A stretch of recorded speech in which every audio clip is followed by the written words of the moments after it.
Hi everybody, I'm Tim Newton from the Krannert School, joined by Gary Lehman. Gary is the Managing Director of Cannleton Group, and we always have to be honest with people, Gary, and if we look a little bleary, it's because we're taping this just hours after Purdue's great win in the Sweet 16 over Tennessee down in Louisville. You were there, had a chance to see that in person. What a great night for the Boilermakers. It certainly was. I mean, the setting was fantastic, a 3 seed, and a couple of seniors on the group that really wanted to prove themselves, like Ryan Klein and Grady and whatever, and just to go down there and beat a good team like Tennessee that at one time was ranked at the very, very top was pretty exciting. All right, we'll circle back to that at the end of this, but we want to start at the beginning. You're a Purdue graduate. Yes. It looks like you went the manufacturing route for most of your career. What led you to go into that field? Well, actually, I started my first job out of school was with one of David Ross's company, Rostone, and we had a strike. I was in the sales organization, and we had a strike, and they put us all in the factory to work for about 2 months while we had the strike. And I really enjoyed, believe it or not, the period of time that we had out there, and enjoyed the manufacturing and making of products. So made a decision a few years later that that was the direction I was going to go. Went back to get a master's degree in operations management, and most of my career was spent in the operations, you're right. And you worked with a lot of different companies, John Deere, Federal Mogul, ITT, Phillips, and then Fairfield, which became Fairfield Oerlikon Fairfield later on. Any connection between those other than the fact that you were there? I mean, was there anything that led you from one to the other? Not really. Obviously, the ones that I spent when I was purely manufacturing, like John Deere, which I spent 10 years with John Deere, I remember choosing to go to work for John Deere because I had a great reputation in manufacturing. They were leading at that time advanced manufacturing, lean manufacturing, a lot of concepts that I thought I needed to learn. So I think the only connection was where I thought I could go and learn as much as I could in a period of time, and at companies that had good reputations. You said that manufacturing, you kind of caught the bug. What was it about manufacturing that really caught your attention?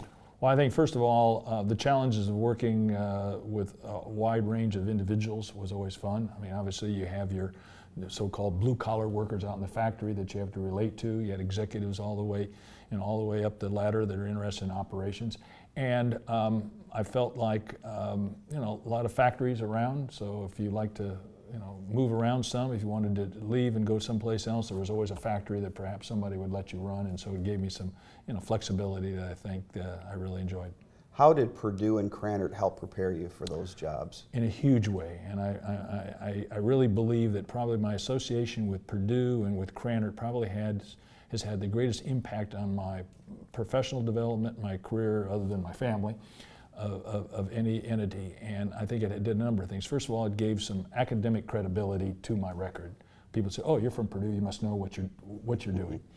And in my case, with a Bachelor of Science in Industrial Management and a minor in Industrial Engineering, it gave me great flexibility.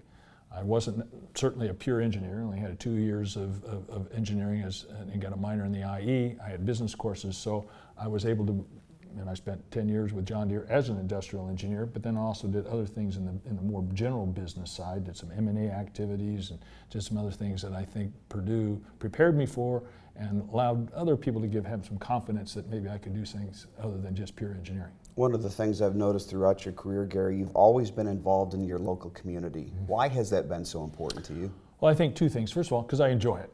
And my family was involved. My father was very much involved with the community activities, and I saw what he got out of it and the rewards from that standpoint. And then as if you're in a business and you're in a community, I think that business has an obligation to the community to be involved, because there's usually leaders and they have influence to be able to get things done. So 50% of it, half of it was because I really enjoyed that type of work, and the other half is I felt that the businesses I was involved with truly had an obligation to return back to the community. Well, speaking of returning back and giving back, in 2010 you became a Purdue trustee.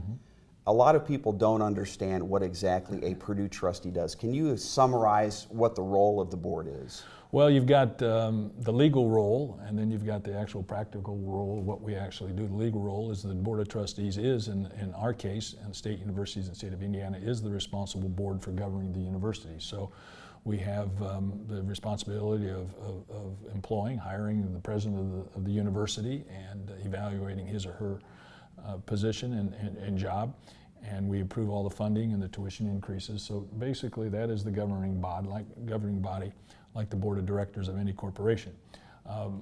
Depending upon what is going on in the university, it really takes a lot of the direction of the trustees at that time.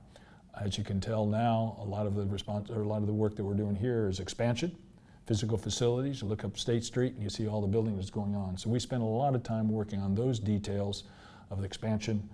If there's academic challenges, then we would spend more time probably at the time with the academic. But at the end of the day, it's really overseeing the entire operation of the university and making sure that the leadership is doing the direction that we feel is appropriate.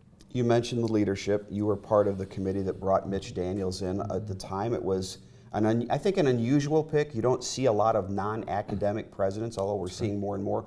What was it about Mitch Daniels that really caught your attention? Well, a couple of things. You're exactly right. The history of in academia of hiring people outside of academics to lead the university is not real stellar. There's been probably more failures than successes, so that was a sensitivity that we had. First of all, a lot of people don't know he was by far, about a factor of 100, the most nominated candidate for that position, and it's open nominations. Anybody can nominate anybody, and the citizens of Indiana overwhelmingly thought that we should take a look at that time then Governor Daniels.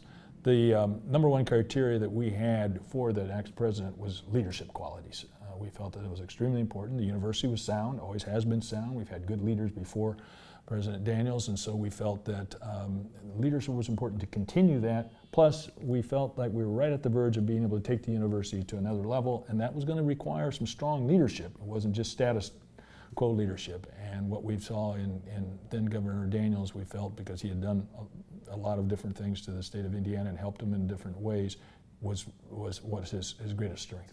All right, closing the loop on this, Gary, we talked at the beginning about the Boilermaker Athletics, and I know that sometimes sports probably gets put out of proportion in relation to other things that happen at the university, but the example I always use is everybody knows that Mike Krzyzewski is the basketball coach at Duke. Nobody knows who the president is.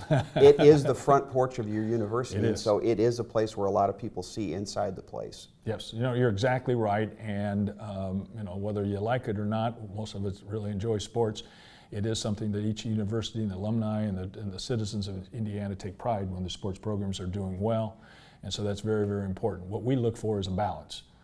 There's a reason why it's a student athlete. The student is first, the athlete is second. And at Purdue, I can say we put that priority. Very, very important. As you know, our student body, or our student athletes have a higher GPA than our student bodies. We really look at retention rates. We look at graduation rates. All of those we continue to do well on. And then the last area that we feel really important is having it financially independent. We don't feel that tuitions and state subsidies should subsidize the athletic program. So, our athletic program is one of the very few in the country that is totally financially independent, and that's our intent to keep it that way.